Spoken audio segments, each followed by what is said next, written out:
नमस्कार मित्र आणि मैत्रिणींनो, नाच रे मोरा या कवितेतले आपण आज शब्दार्थ पाहूयात. तर चला मग वेळ कशाला. मोर, मोर म्हणजे मयूर. वीज, वीज म्हणजे दामिनी विद्युतलता. ढग, ढग म्हणजे मेघ. इरली, इरली म्हणजे छत. झरली, झरली म्हणजे पडणे. कापूस, कापूस म्हणजे कपाशी. आंब्याचे वन, आंब्याचे वन म्हणजे आमराई अरण्य.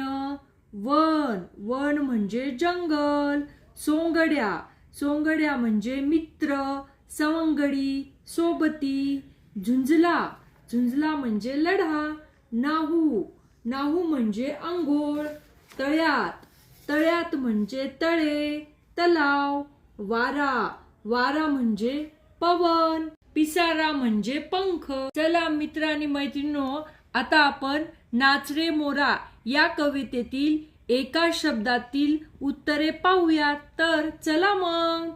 आपला राष्ट्रीय पक्षी कोणता आहे? मोर. मोर कोठे नाचणार आहे?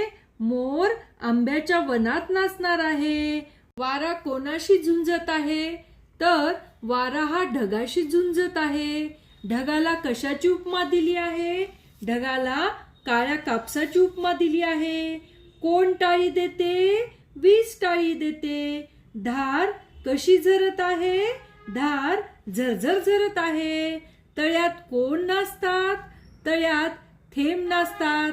पानावर टपटप कशांचा आवाज येतो? पानावर टपटप आवाज थेंबांचा येतो. सवंगडी कोणत्या रंगाचा आहे? सवंगडी हा निळ्या रंगाचा आहे. पावसाची रिमझिम थांबल्यावर आकाशात काय दिसू लागले? पावसाची रिमझिम थांबल्यावर आकाशात सातरंगी कमान दिसू लागली. तर चला मुलांनो, नाच रे मोरा या कवितेतील पूर्ण वाक्यात उत्तरे आपण लिहूयात आणि ऐकूयात. नाच रे मोरा या कवितेत कशाचे वर्णन केले आहे? नाच रे मोरा या कवितेत मोराचे वर्णन केले आहे. नाच रे मोरा या कवितेत कोण गात आहे? नाच रे मोरा या कवितेत कवी गात आहेत. नाच रे मोराला कशा प्रकारे नाचण्यास सांगत आहे? कवी मोराला पिसारा फुलून नाचण्यास सांगत आहे.